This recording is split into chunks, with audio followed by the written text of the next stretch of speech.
果然喝水来了哟。下午好啊，欢迎来我手机直播间。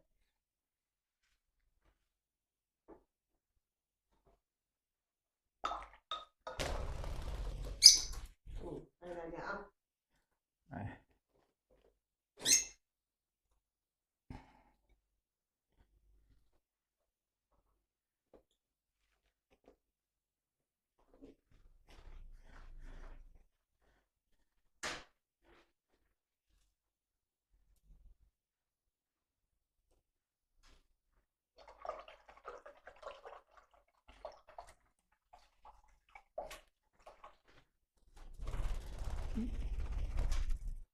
嘿，朋友们，大家下午好啊！我们先把我们的小赞先点起来。今天下午老师依旧与大家来分享一幅我们的4尺的一幅作品啊。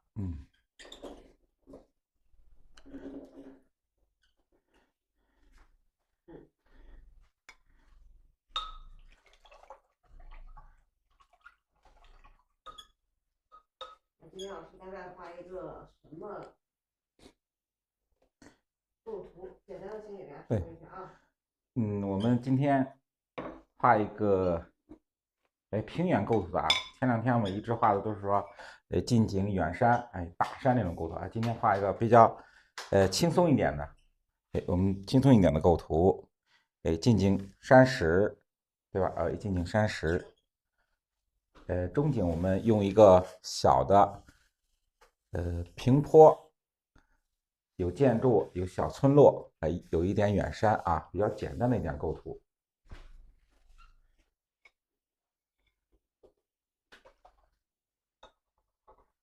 我们先还是先调墨啊，对吧？咱们先调墨。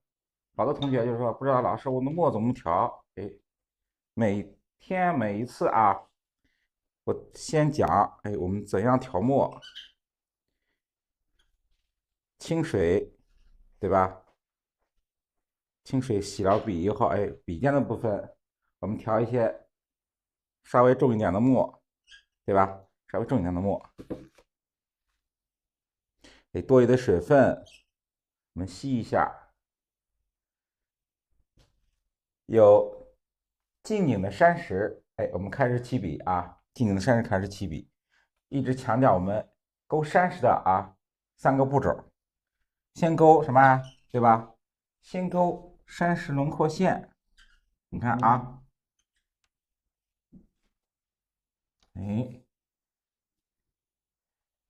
对吧？我们先勾山石的轮廓线，第2步呢，内部结构我们分3面，对吧？你看，对吧？我们分出3面来，然后呢，明暗参差来体现，你看，对吧？我们参差结构，在一个结构线的后面，我们进行参差，表现我们山石的这个明暗线、明暗的关系啊，明暗关系。前面可以左右，你看啊，我们可以左右村啊，左边村2笔，右边村，左边村右边村，这样就很简单的，我们就把这个山石给画出来，对吧？你看啊，这是个简单的结构，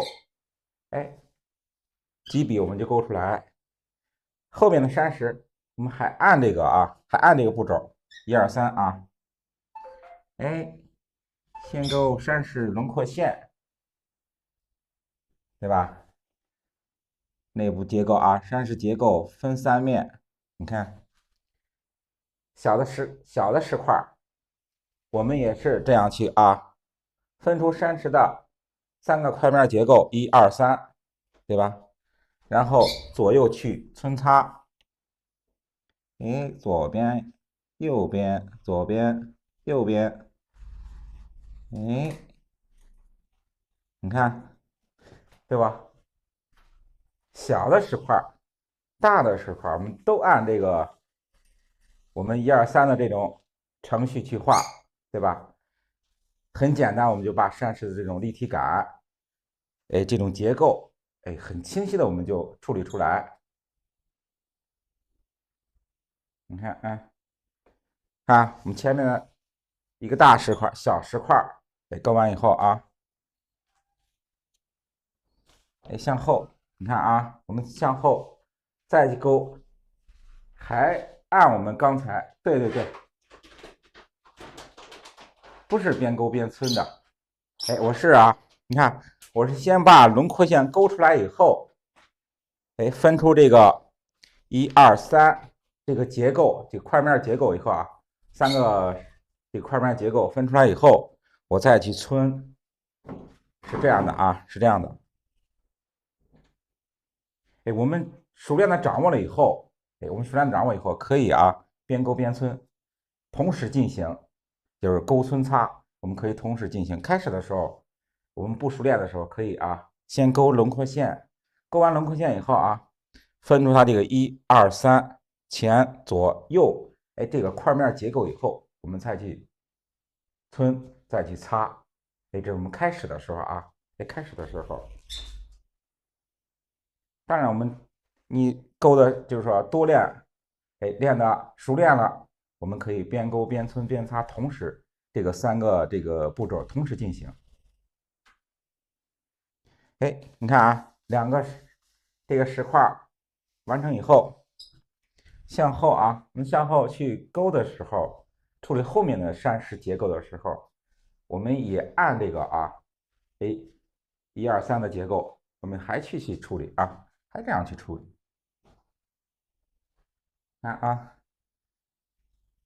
哎，再处理一个结构，你看，对吧？我们勾出来一个结构以后，再分这个啊块面结构，哎，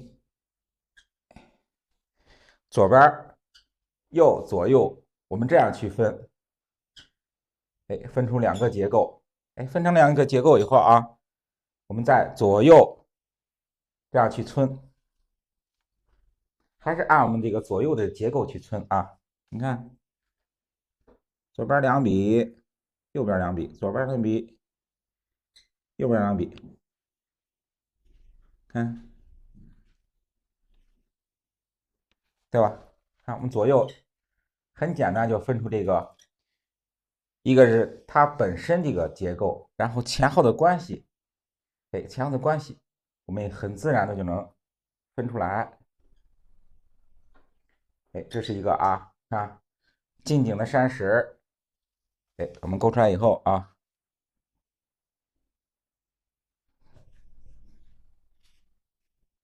哎，后面可以一个小结构，看，要是侧面的山石啊，我们可以分出一个面来就行，因为下面那个它这个山石被前面的山石挡住以后啊，哎，只处理一个侧面关系就可以。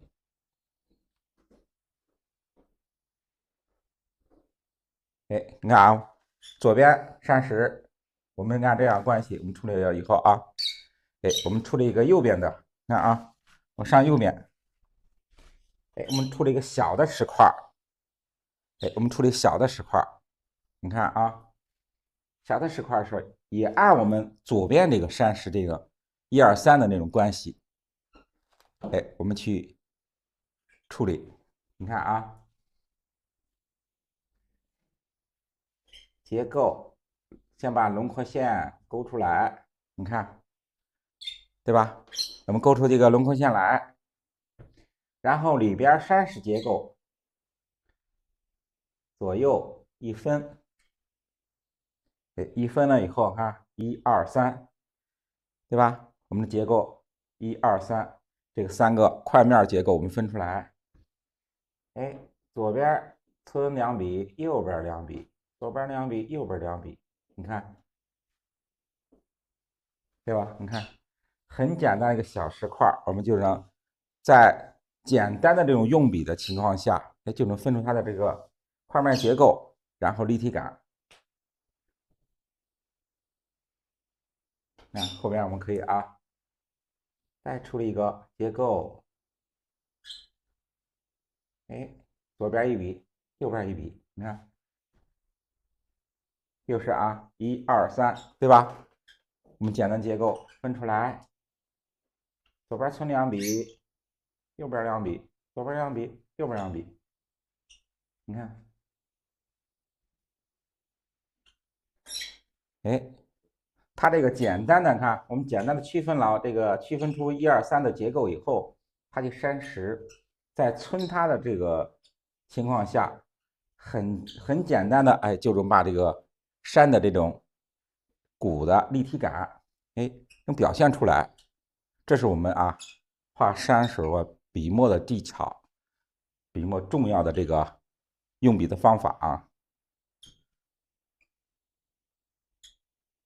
你看后边，你看前面小的，哎，后面我刻一个大一点的，是吧？哎，做个大一点的山石，也是啊，左右分出结构，左边存2笔，右边存2笔，看，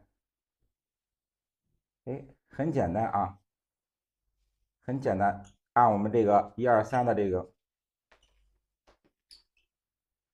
哎，1、2、3的这种规律，对吧？规律我们去勾、去村、去擦，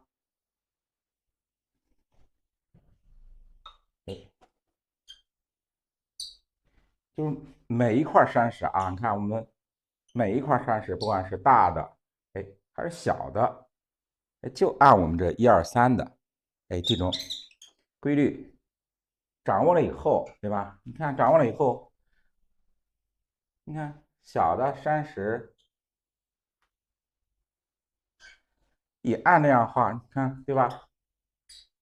你都按这种方法去处理，你掌握住了以后，哎，不管是近景的大石块，哎，中景、远景的山的，你就按这个规律去处理山石。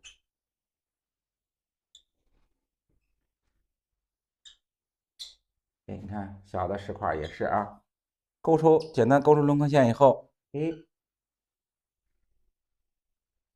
哎，分出左右，哎，分出这块面，哎，就是我们不去村啊，不去村，哎，给人感觉这个山它这个小石块也是有这个块面结构的啊，十分三面，哎，前面、左面、右面，它也能简单的分出这个结构来，对吧？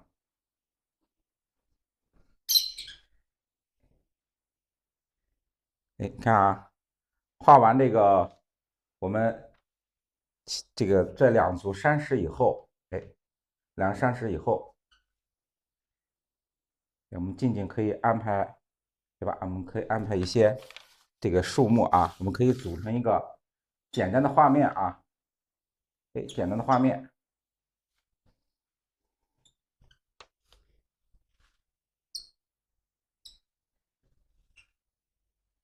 你看可以勾一个，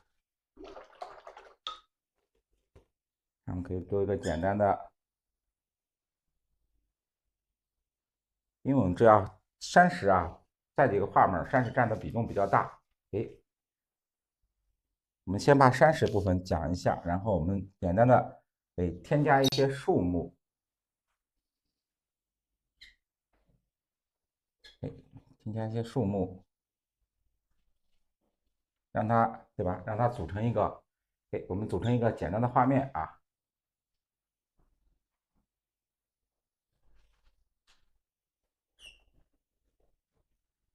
画树的时候，中锋，中锋用笔，你看，对吧？简单的勾出这个主干来，勾出主干以后，我们随着主干，向外生发小的树枝。你看啊，哎，我们可以，勾一些，小的树枝，我们10分3面，竖分4支，对吧？我们要简单的，把简单的这是竖的，前后左右，前后左右我们的关系，简单的啊，我分一下，你看，可以简单的分一下，看前这是后面啊，它这个树枝穿到后边，让它穿到后边，形成向后的一个小的枝干。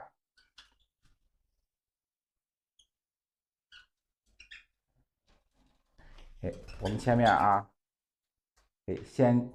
先做一个点叶的处理啊，点叶的处理。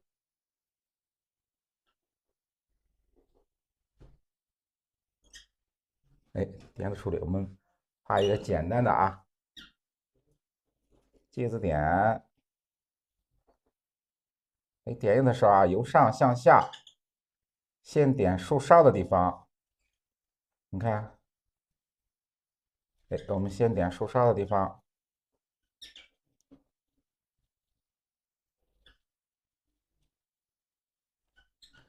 注意我们点叶的时候也是啊，和我们画山石的时候一样，用墨呀，注意它这个墨的浓淡变化。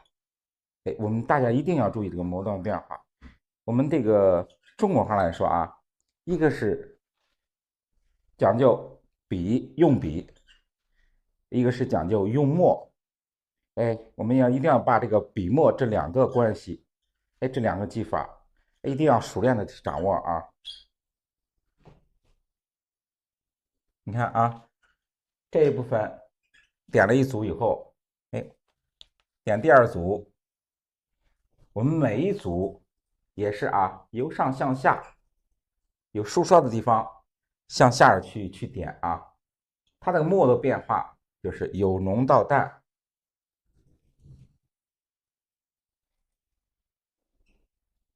看，就这样啊，由浓到淡，它的叶子的变化。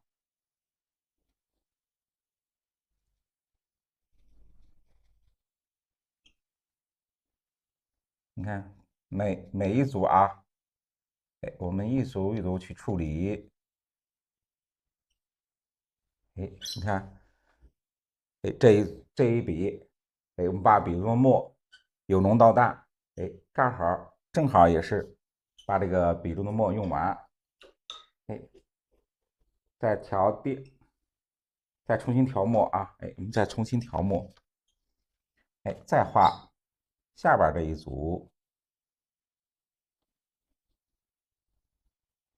你看，对吧？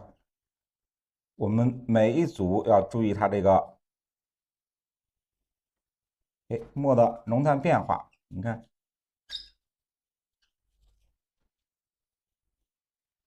对吧？你看每一组啊，我们一定要注意它的浓淡变化。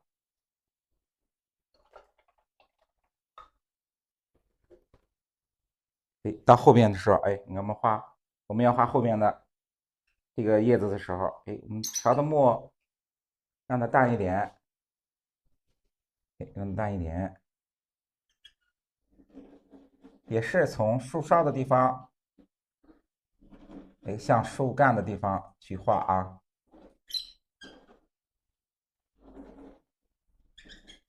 你看，一个是注意这个，墨的浓淡变化，对吧？浓淡变化。还有一个啊，我们注意它这个叶子的疏密变化。你看，我们讲到这个啊，也还有一个疏密的变化。树梢的地方，我们这个叶子比较密，你看对吧？树梢地方叶子比较密，靠近树干的地方，它叶子会越来越就是说稀少，越来越稀少，就是因为什么呢？因为我们阳光阳光照的地方，它吸收阳光，所以叶子长得比较稠，比较密。靠近树干的地方，就阳光照不到的地方，叶子变稀疏，我们就用淡墨去表现。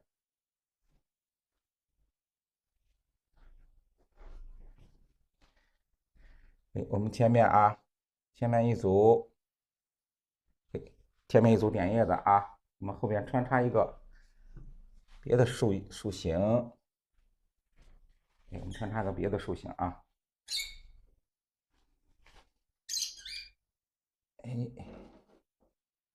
看我们每一棵树啊，都有一个变化，都有一个变化。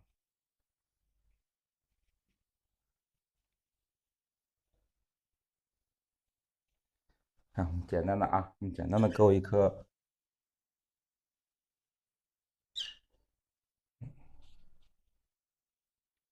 我们后边看，前面要是说，我们点叶的，后面可以加一个加叶的部分。加的部分我们用最简单的啊，我们可以用最简单的这种圆形的加叶，对吧？我们可以画一个简单的圆形的加叶树。一定要有，就是我们画树虽然是说，这上面就2棵树、3棵树，对吧？但是一定要注意它树是有变化的，每一棵树叶子都是不同的，对吧？我们每棵树叶子都是不同的，所以说我们要画这个树丛的时候，不管它是3棵、2棵，对吧？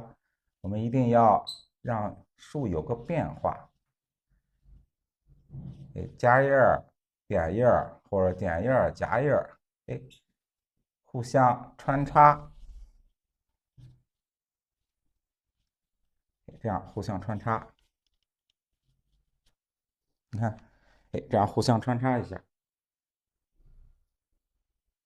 也就是说，点叶树中间加个夹叶树，然后夹叶树呢，可以中间再加这个尖一下点叶树。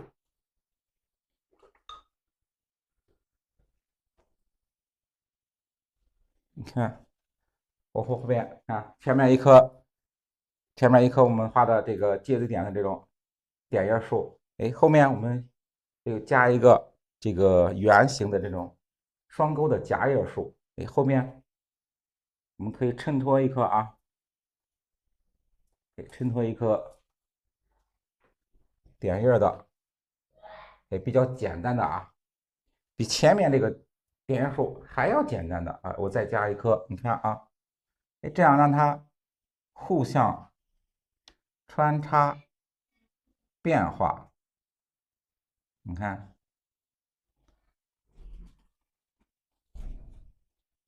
这就讲的我们啊虚实的这种变化。前面这个点叶树我们是实的，夹叶树是虚的。虚的后面我们再用一个实的这种点叶树一起互相衬托，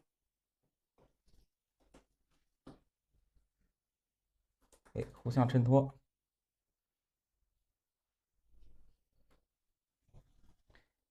我可以变一个啊，你看，我们可以用这种横点啊，大的这种横点，你看，这种横的点叶树，去作为一个后面夹叶树的衬托。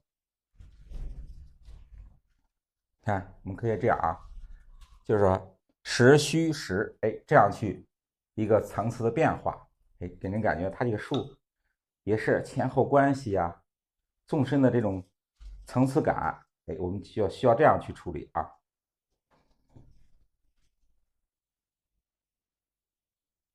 后面呢，墨色呢，对吧？一定要比前面的要淡一些。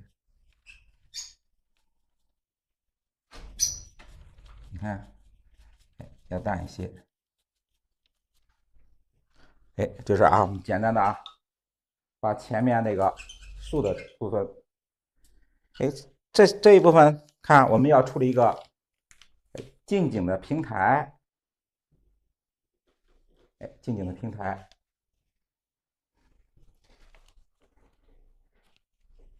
哎，要把这个树啊，我们长在，对吧？哎，长在这个山这个坡上，山坡上，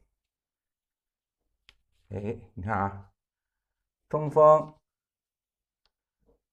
勾一下，看勾一下，哎，形成一个平面啊，哎，我们这样形成个平面。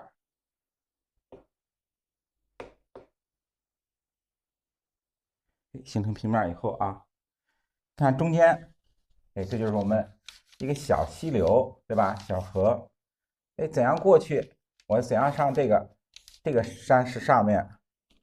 我们就可以安排啊，随这个景致我们去安排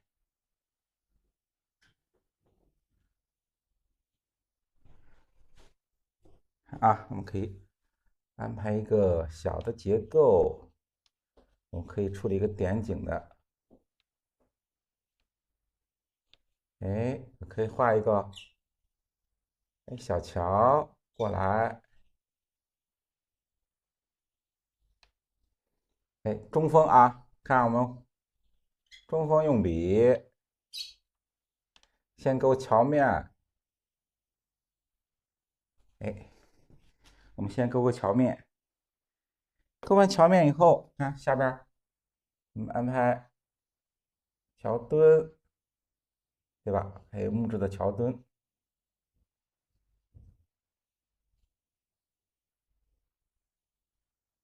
哎，我们勾一个，哎，这种江南的平远构图啊，哎，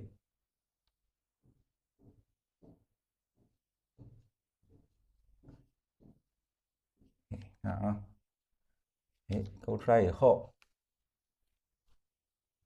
简单的，哎，勾一下上面的木板，就是说，哎，中锋淡墨，哎，勾一下上面的，简单的啊，勾两笔，哎，就是我们的船板，就是桥板啊，桥面。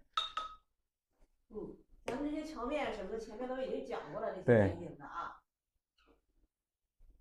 我们在这个前面的基础里边啊，这些小桥啊，对吧？木板桥、石板桥，哎，都有个介绍，哎，都有个基础的分解。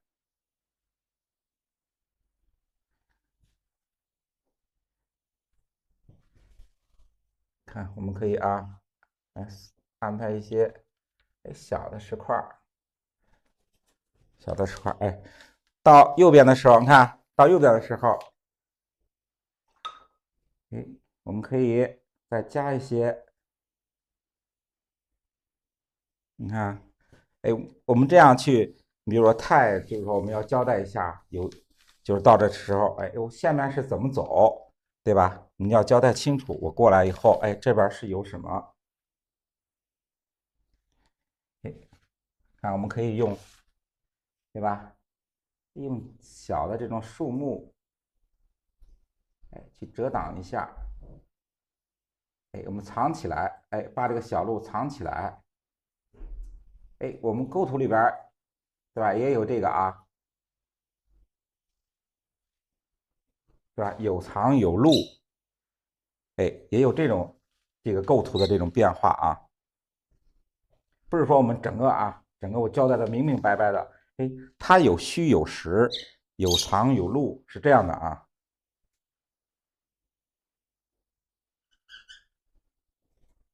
你看，我可以用哎大混点，你看，哎大的这种混点去点这个叶子，点的时候也是啊，有树梢的地方向下去点，就和我们前面这一组树的时候也是啊，有上向下，有浓到淡，哎，是这样的一个变化啊，这样的一个变化。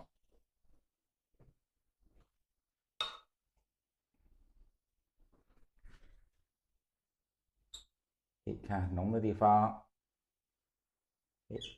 浓的地方呢，它叶子也是比较稠的啊，所以说我们点的密一点。哎，靠近树根的地方，墨色变淡，叶子也变得稀疏。哎，看，我们形成一个这样浓淡变化，哎，疏密的变化。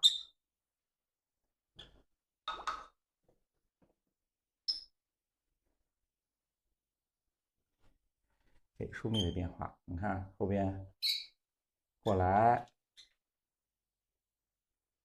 以后看大家注意几个，还有个什么关系？哎，前后穿插，还有个避让哎，你看前面这个树，你画了叶子地方，它挡住后面的树干，哎，我们后面的树干要闪开，对吧？有个避让关系，这样我们这个树的前后，我们一看就特别明了，对吧？看，哎，你看点的时候也是由上向下，由上向下，由浓到淡，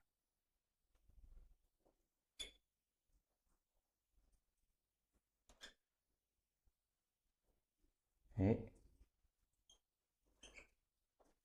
看这样一看前后关系，对不对？哎，这样我们一看特别清晰，特别明了。哎，就注意我们这种避让，哎，这种避让的关系，哎，这种是穿插的关系，对吧？哎，这是避让的关系。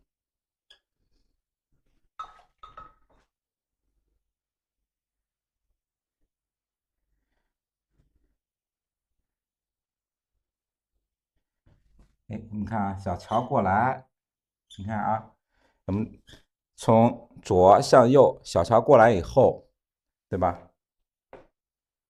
我们到这个后面，就是说画外的时候，它还有一个意境的这种延伸，还有一个意境的延伸。向过来以后，我们要在中景的地方，对吧？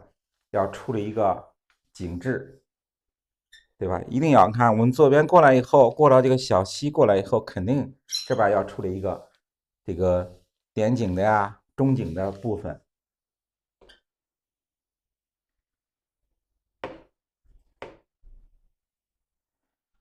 看我们画这个中景的时候，我们是以画什么呀？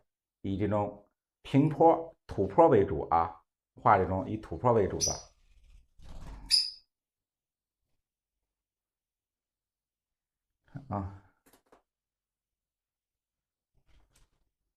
看我们画土坡的时候，也是中锋你看中锋，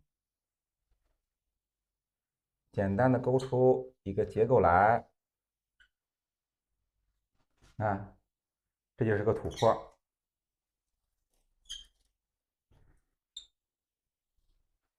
今天画的平原是吧？对，平原构图，我们用的是平原构图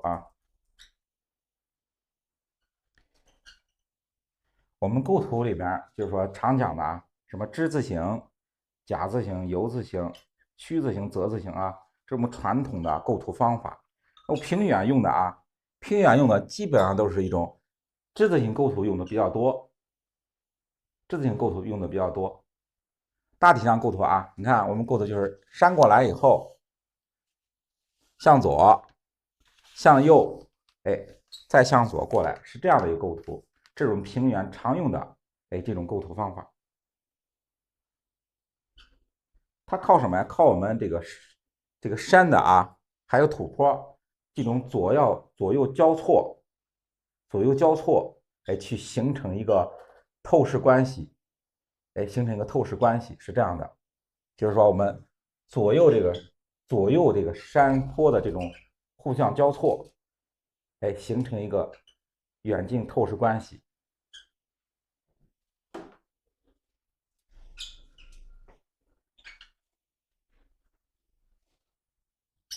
看我们画前面的以后画我们前面一层，后面又一层，哎，看，还画完了以后啊，画完这个线结构轮廓线以后，哎，我们画这种土坡的时候，哎，土坡的时候，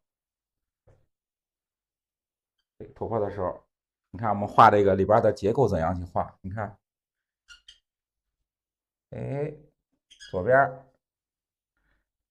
哎，都让它向左边去加结构线，你看，哎，向左边加结构线，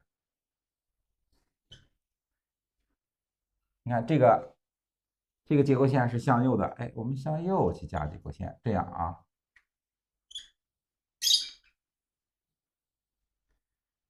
这样形成一个结构线以后，哎，我们在皴的时候顺结构线，哎，这样去皴，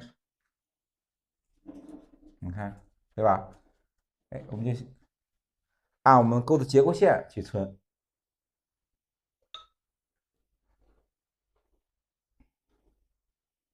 哎，皴完以后啊，你看，皴完以后，小结构，你看，皴完了以后，我们上面可以，对吧？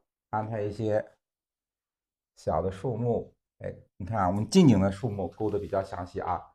到中景、远景的时候，你看我们勾树的时候，一定要，就是说远山无村，远树无枝，哎，就画一个主树干，看，画一个主树干，对吧？画一个主树干，哎，画了主树干以后，我们在这个树干上直接点叶子。点叶子的时候注意什么？哎，一定要注意高低错落。你看啊，哎，看就这样去横过笔来，对吧？我们把笔横过来，由上向下去点，对吧？哎，去点，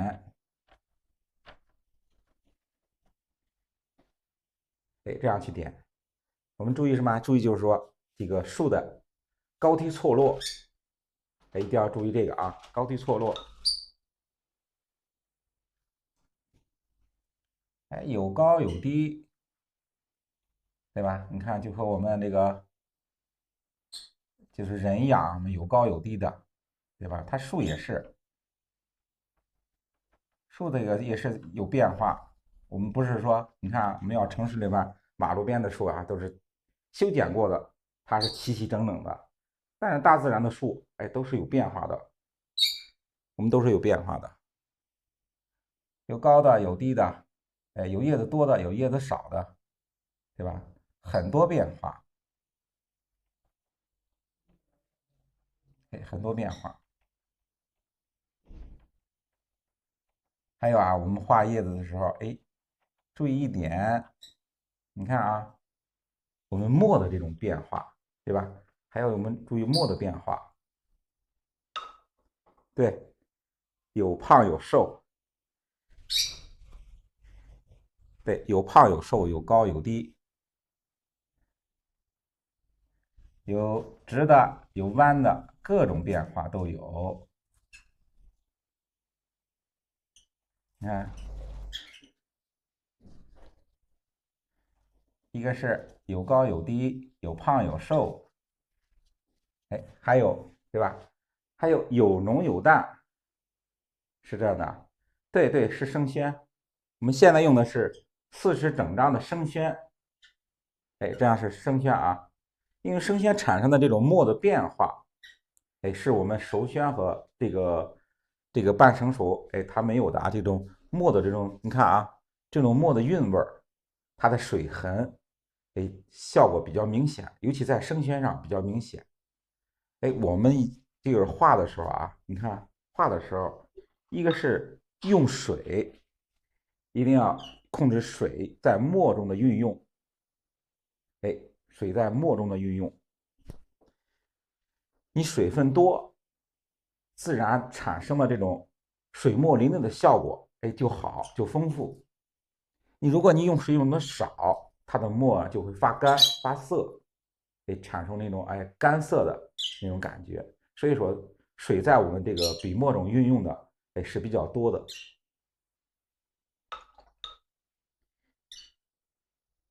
你看啊，这个远景的树，我们这样浓淡高低，就和同学说的啊，胖瘦有胖有瘦，有浓有淡，它的变化。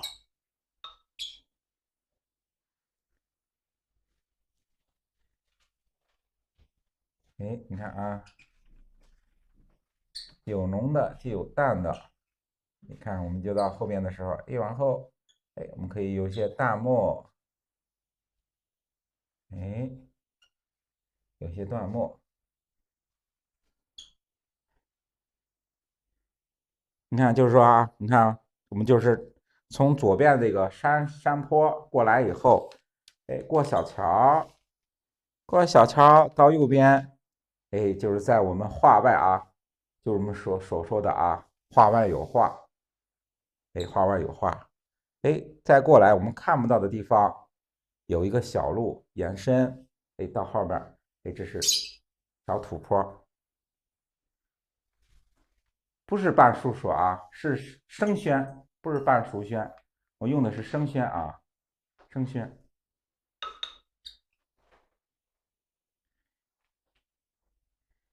你看啊，我们有了树，树里面安排什么呀？我们安排一些小的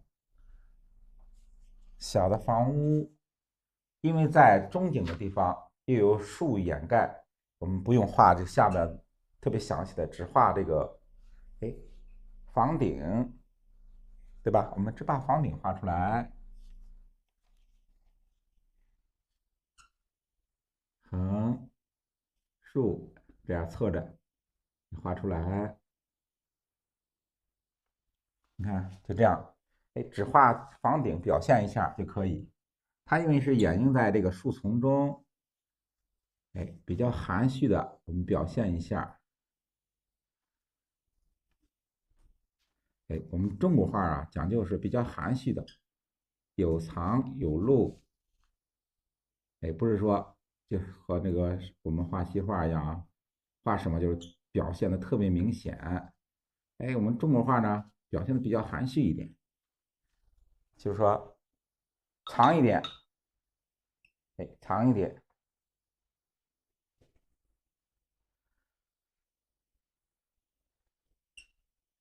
到后面你看，我画了这个点景的建筑以后，你看后边树丛，你看前面的树丛是这样画的，后边的树丛还是这样画，就是刚才同学们说的，有高有低，对吧？有高有低，有胖有瘦，有浓有淡，对吧？一定要你看有这个层次的变化，有高有低，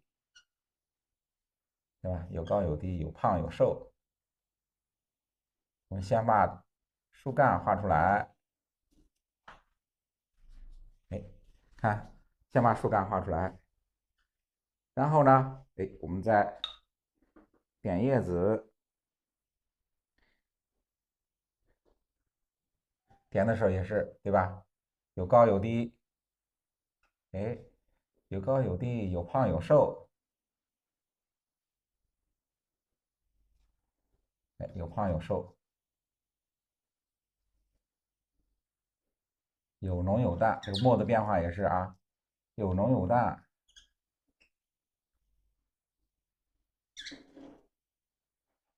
你看，对吧？我们注意这个高低错落，胖瘦相间，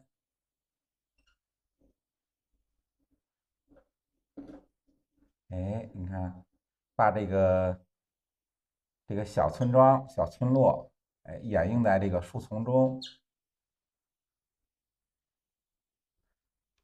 对吧？这就是我们这个国画里边就是意境，我们怎样去造境啊？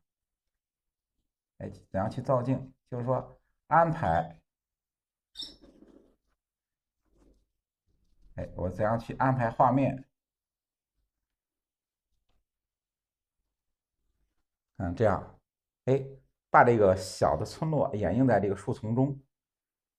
哎，这样我们觉得，你看，如果是你把这个小房子呀，你放在这个特别白的地方，就是放在前面土坡的地方，没有树啊，没有什么掩映的时候，哎，给人感觉特别直白，就没有那种意境，就交代太明显，哎，不如藏在里边，哎，感觉这样，哎，看这个在这个树丛中，哎，似显非显，似露非露，哎，这种感觉，哎，这就是我们所说的里边意境啊。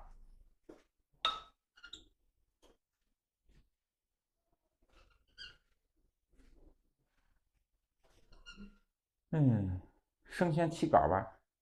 看起皱嘛，这个起皱是什么？因为它这个我们墨用墨了以后啊，它这个墨里边不是含胶嘛，它干了以后它会有伸缩，这个升仙啊它会有伸缩。我们画的时候，你比如说墨稿完成以后，肯定它是有起皱的啊，肯定起皱的。我们到最后你要是完成了以后，可以脱表，哎，可以脱一下啊，脱表一下。生鲜呀，它里边一个是它这个墨的这个里边含胶，再一个就是我们生鲜里边含那种弹皮，湿了以后它有个伸缩，尤其它伸的越弹皮含的越多，它这个伸缩力越大。现在我们可以就用普通的生鲜就可以，你比如说你就这个市场普通的那种生鲜，反而比好的生鲜要好。我们初学者不用买特别贵的那种生鲜，普通的生鲜就可以。我们练习的时候，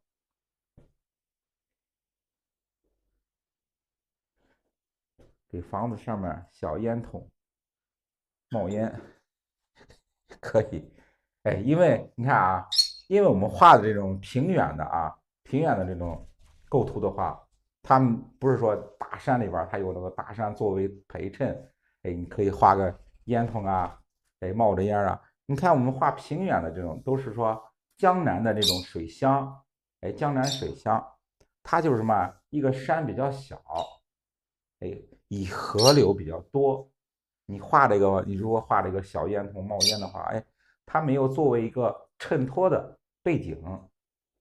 我们画这个烟筒，你看要画上烟筒的地方，都是在这个深山里边哎，深山里边后边有什么密林呀，就是密林高山那一类的。哎，我们画这个小烟筒冒着烟，哎，这种幽居的那种生活状态。哎，我们画这个中景的土坡的地方，对吧？我们向后延伸，哎，怎样去画延伸的这种土坡？看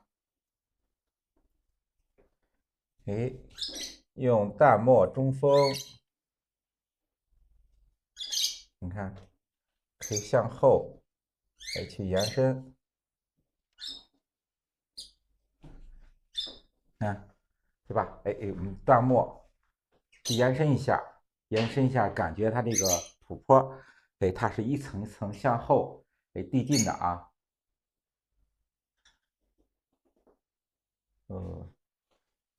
对对对，你看哎，远景的土坡上面用淡墨，我们可以处理一些小灌木、小树木，哎，处理一些小的树木。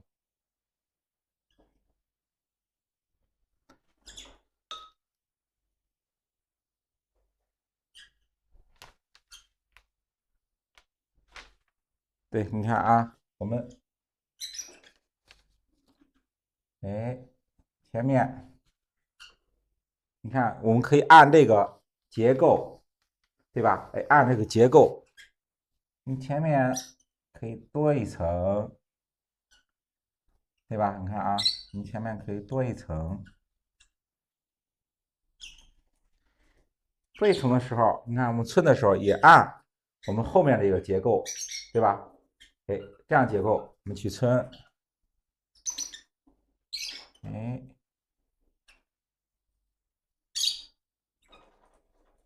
村的时候啊，我们注意这个线的长短变化，线的长短变化，一定要注意它线的长短变化，不要说就是我们画的这个特别齐那种啊，一定要注意它长短，有长有短，有粗有细，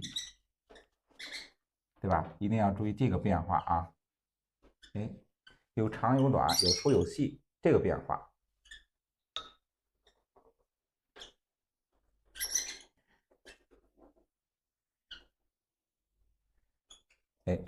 到现在啊，看近景的近景，中景，我们勾完以后，远山，对吧？我们开始就是近景、中景、远山。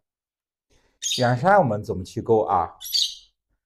远山勾的时候啊，和我们近景的山石，它这个勾的方法是一样的，只是在线的延伸一下，在短线的前面是用的比较短的线，到远山的时候，我们线可以变得长一点，勾的这种程序是一样的，勾的程序是一样的，只是在线上变长。大家看一下，你看啊，我们画远山，先勾轮廓线，对吧？你看啊，对吧？你看啊，先把山的轮廓线勾出来，对吧？勾出来以后，它就说它是个平的，对不对？它是个平的。我们怎么让它呈山形鼓起来？左右左右，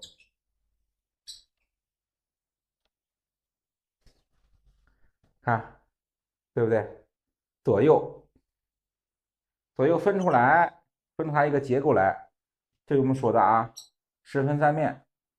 山也是，我们也分出三个结构来，一二三，对不对？一二三，我们分出一个结构来。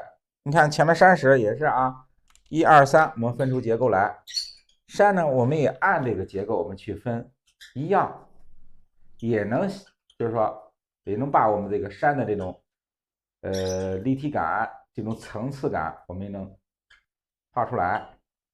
同样的用笔，同样的这个规律啊，对吧？同样的规律，你看画完一个定了以后，前面的中心的位置以后，向后延伸，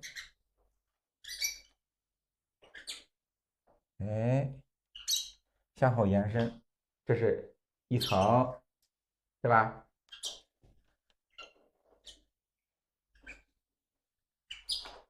这下面又一层，对吧？这是后面一层，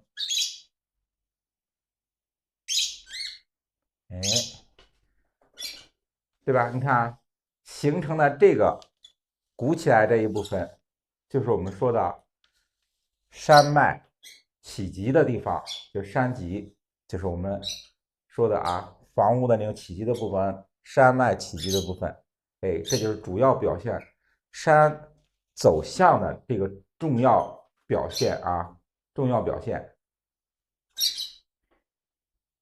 我们想让山变得，就是说，有气势，它就是在这个山脊上的左右转折、蜿蜒崎岖，把山的那种气势表现出来。看一下啊，看我们画的时候啊，向后延伸，要一层一层向后。这是我们平远构图，这是我们的平远构图。你看，平远构图它用的一个这个之字形构图方法。你看啊，过来啊，这样的啊，这样过来的。平远构图啊，就是我们前2次啊画的有一个是高远构图，一个深远构图，现在画的是平远构图。平远构图就是我们站在这个平视的这种角度，平视的角度去看我们这个画面，是这样的啊，去表现这个画面的啊，就是我们站在就是平视的这种视觉效果上去看的啊。这表现一个是表现我们江南这种小的土丘啊、丘陵，用这种平远的构图用的比较多。我们要画这个太行山呀，比如说画太行山啊，或者是山比较高的，我们要用什么高远和深远的这个构图去画。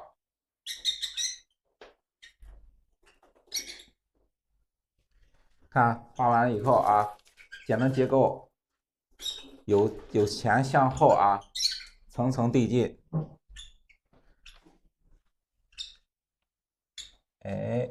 再画一个结构。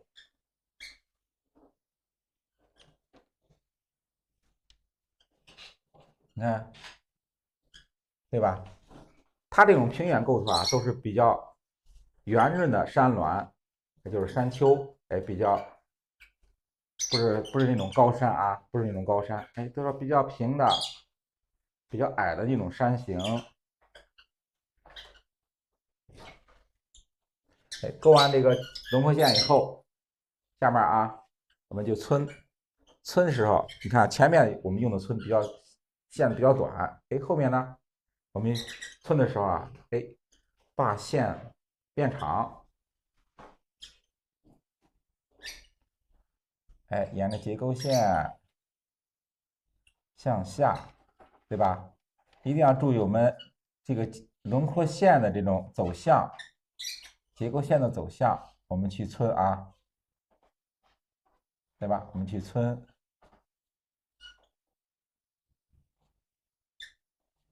一定要顺着轮廓线、结构线向下皴。它这样去皴，它和我们这个轮廓线、结构线是平行的啊，是平行的。你看，向下去，啊，对吧？都沿着这个结构线和这个轮廓线，我们去向下去皴啊。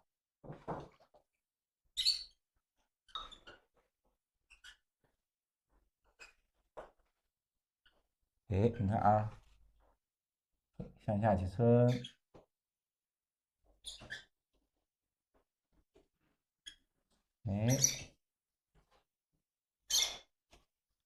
到下面的时候，我们要让它虚下来，让它虚下来，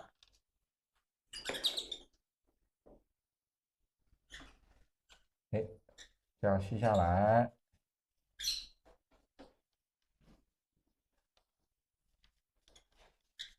虚下来的地方就是我们要怎么办？要处理匀的地方，要处理匀的地方，让它虚下来。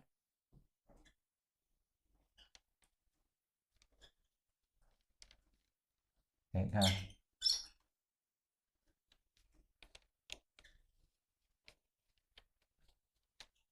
要注意这个，你看要注意，我们虚下来的部分是用淡墨、干笔，这样擦下来。看，也是啊，和我们前面的是一样的，也是左右左右这样去分，这样去皴的啊，左右左右去分。看左边皴2笔，右边皴2笔，对吧？你看啊，是这样的，对吧？啊，左右左右这样去皴，它就把我们这中间这个留白地方哎，就会鼓起来，对吧？就形成一个这种立体的山形，哎，就会立体的山形。寸的线不用平行，哎，是方向是一致的，方向是一致的，哎，不用平行，我们不用平行啊，方向一致，不用平行。我们还要注意线的这种交叉、长短变化，还有它到这个局部的这种交叉，不是平行的啊，不是平行的。你看我寸的时候，对吧？它不是平行，是相同的方向，相同的方向。哎，有交叉的地方，有互相交错的地方，是这样的啊。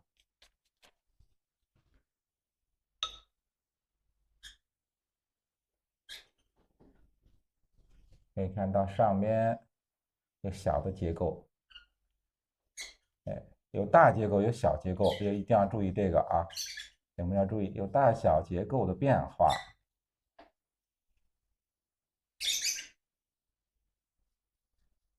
大小结构的变化。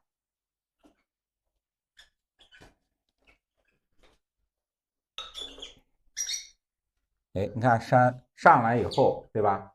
我们这是从前面向上，哎，山形上来以后，再下来，看啊，再下来，下来的山形，哎，是用淡墨我们去处理，向后，你看，哎，向后延伸一下啊，延伸一下。它和我们结构线，它不是是平行，不是平行，是一种同方向的一种皴啊，同方向去皴，不用平行。你看我们结构线、轮廓线，对吧？是向左的。哎，你皴的时候啊，你皴的时候，哎，可以顺着它这个方向向下去皴，不用平行，不用平行，你只是相同的方向去皴就可以，相同的方向就可以。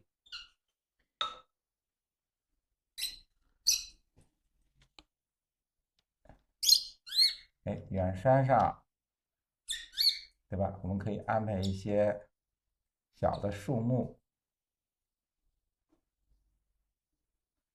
可以安排一些小的树木，也是啊。哎，只有树干，哎，没有小树枝，对吧？简单的按我们前面这个点树的方法，哎，我点一些小树，对吧？哎，点一些小树，注意，哎，有高有低，有胖有瘦。哎，我们同学们一会儿总结的挺对的啊。哎，总结的挺对。哎，有高有低，有胖有瘦。然后我们再加上，哎，有浓有淡。哎，这就是我们画树丛的，哎，这种方法。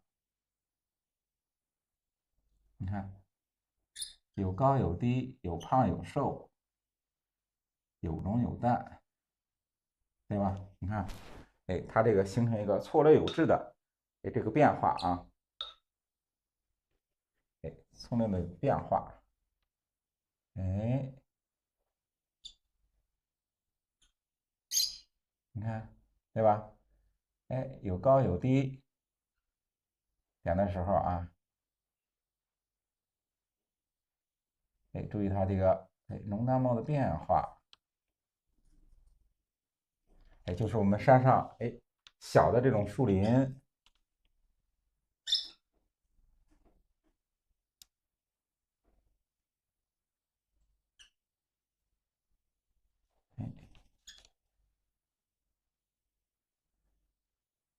哎，好，啊，哎，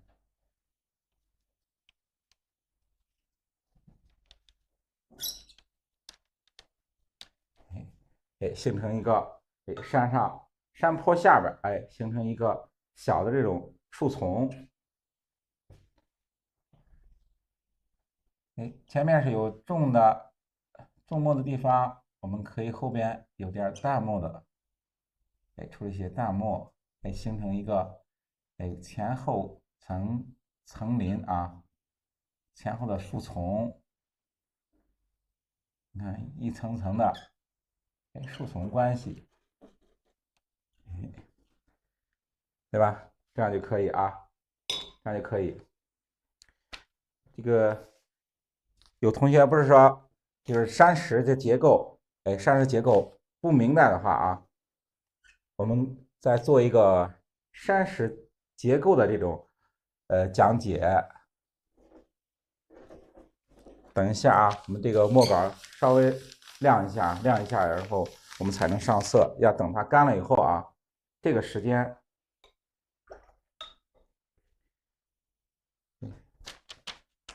稍微晾一下。我们上颜色的时候也是啊，要把墨稿哎晾干以后，对吧？啊，晾干以后我们再上颜色啊，哎，一定它干了以后再上颜色。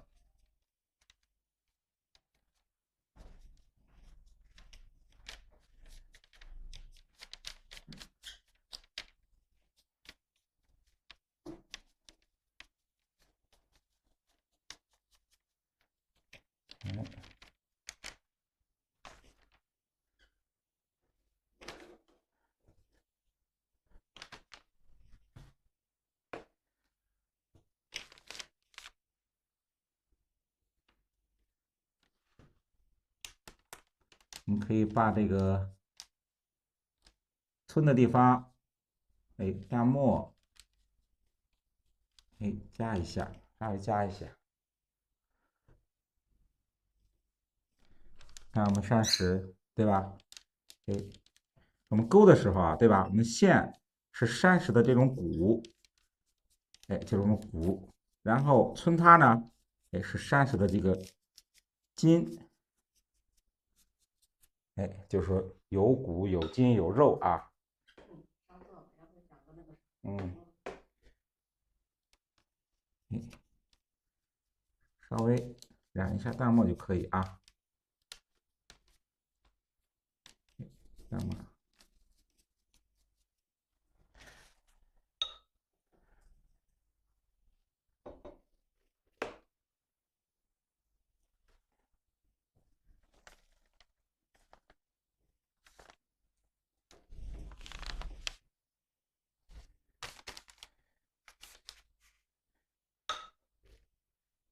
也可以啊，我们这样加一点淡墨就可以啊。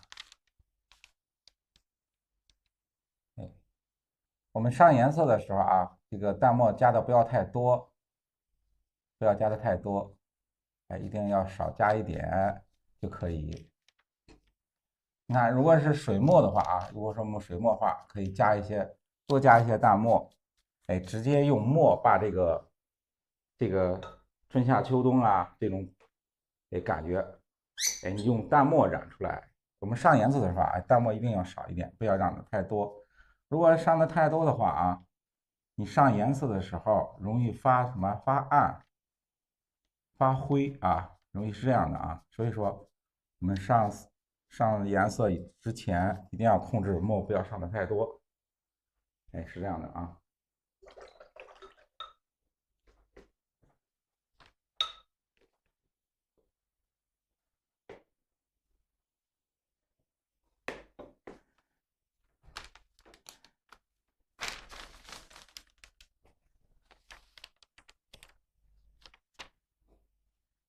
呀，好嘞。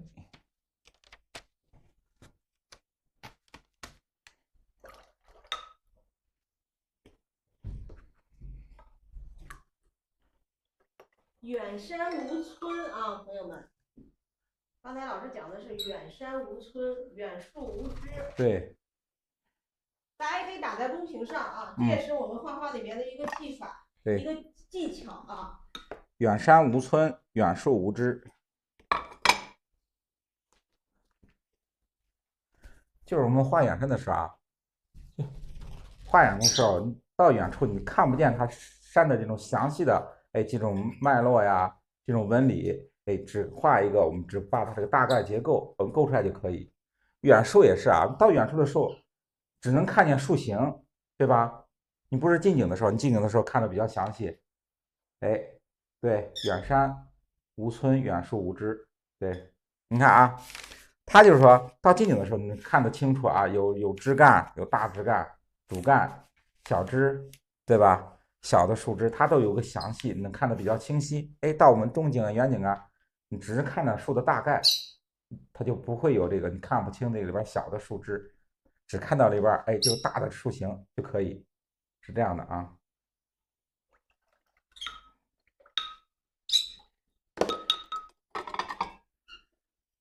我们怎样这个很简单的把山石结构给画出来，把山石这种立体感表现出来啊？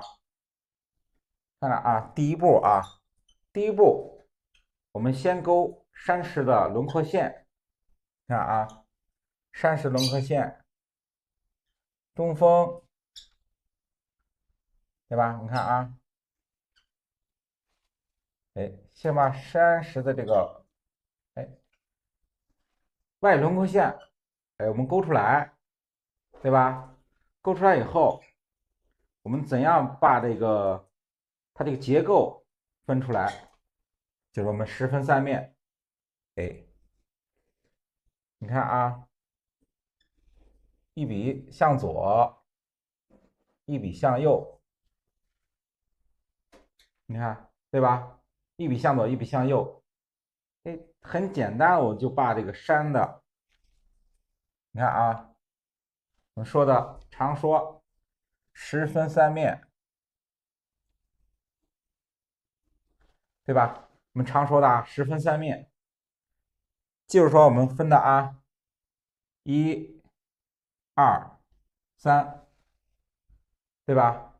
这三个面儿，我们就是说十分三面，前、左、右，哎，这三个面儿我们简单分出来。这是因为我们山石啊，它不是透明的，它是个实质的东西，所以只看到前面、左边、右面。哎，我们只要简单的把这个三个面儿分出来以后就可以。下面呢，哎，就是啊，第三步，我们怎样去皴擦表现山石的明暗关系、阴阳关系？看啊，左边皴，看左边皴，右边皴，对吧？你看啊，左边皴，右边皴。皴的时候啊，你看皴的时候，我们用中锋、侧锋去皴，你看对吧？哎，左边皴，左边皴两笔，右边皴两笔，左边皴两笔，右边皴两笔，哎，左右去皴。哎，皴了以后，对不对？它这个山石的明暗关系，我们就能哎表现出来，对吧？哎，就能表现出来。到前面，你看前面这一面，我觉得哎特别光，有点光了，怎么样？哎，我再皴两笔，左右皴两笔，你看对吧？哎，我们这很简单，很容易，很形象的一个大的石块，我们就对吧？就能画出来，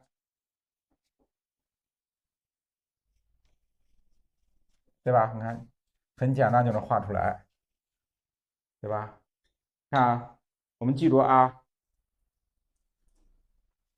记住这个步骤啊，我给大家说一下。第一个，先勾山石的轮廓线，这是第一步啊，对吧？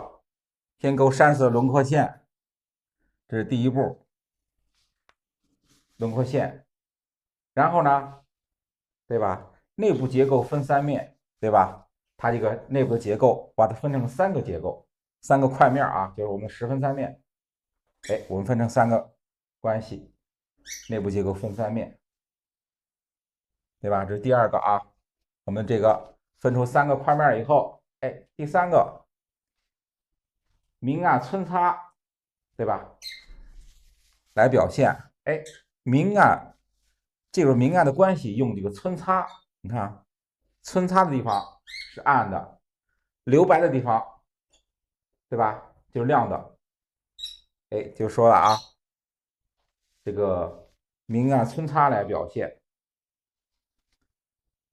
这是第3个，哎，对吧？这就是3个步骤，1、2、3，对吧？你看，我们记住这3个步骤以后，这个3个口诀以后，哎，是不是我们画这个石头是不是特别简单，对吧？哎，特别简单。就是大家，就是我画完以后，大家能不能明白？明白以后啊，我们打到公屏上。哎，就是我讲的这3个步骤，简单的这种口诀，大家能不能记住？记住了以后打上明白。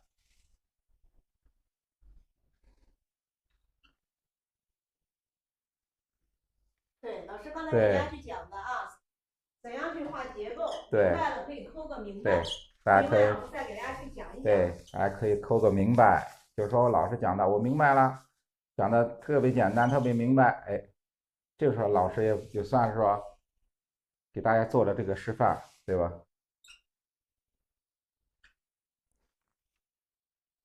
哎，你看啊什么口诀？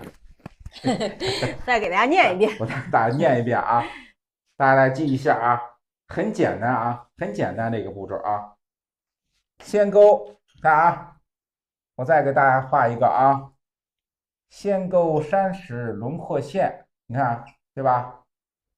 这第一步啊，先勾山石轮廓线，哎，然后内部结构分3面，你看啊，内部结构，哎，我分3面，就是说的啊，我们所说的10分3面，对吧？这是第2步。第3步，明暗皴擦来表现，就是明暗关系，山石的明暗关系，用皴擦来表现啊。你看，我们沿着这个结构线左右皴擦，你看左右去皴擦，对吧？皴完以后啊，是不是它这个明暗关系，对吧？很明显，我们就能表现出来。哎，就是说啊，这3个步骤，对吧？很简单不？哎，第一步，先勾山石轮廓线。哎，第2步，哎，是内部结构啊，分3面，1、2、3。哎，第3步，明暗关系，对吧？明暗皴擦来表现。哎，明暗的关系用皴擦来表现，对吧？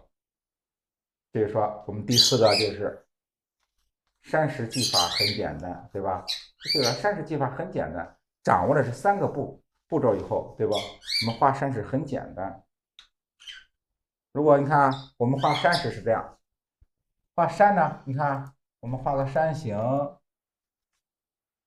对吧？画个山形，哎，大的山形，也是先把轮廓线勾出来以后，也按我们这个啊，哎，这个这个1、2、3的这种哎技法，我们去画啊。你看轮廓线勾完以后，哎，内部结构分3面，我也把它分成3个面，只是说在线上有个延长，我们这个山石的线比较短一点，哎，山的线条长一点，对吧？也分结构分1、2、3，对吧？也分出1、2、3来，然后明暗皴擦来表现明暗的关系。你看啊，也是沿着结构线，哎，我向下去皴擦，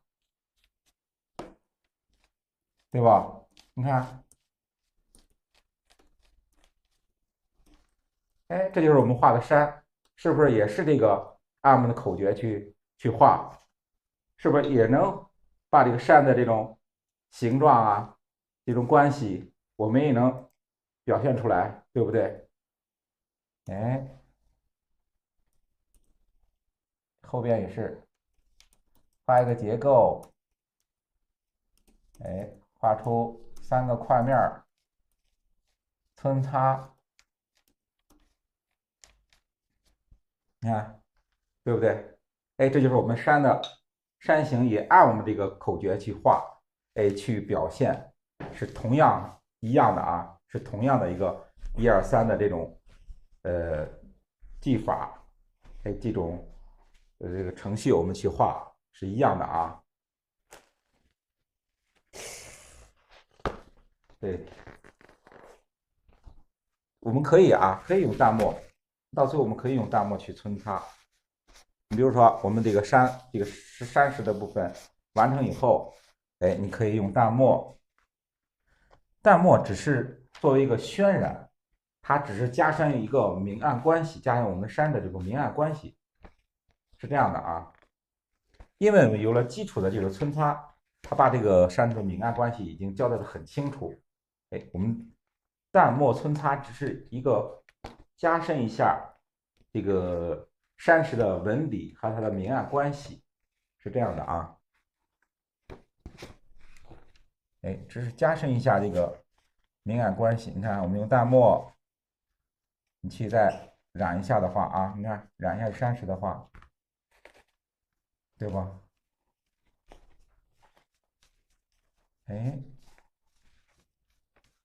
它这个山石的有明暗关系和它的山石纹理，哎，会更加清晰一点，是这样的。它这个淡墨皴擦是起这个作用的啊。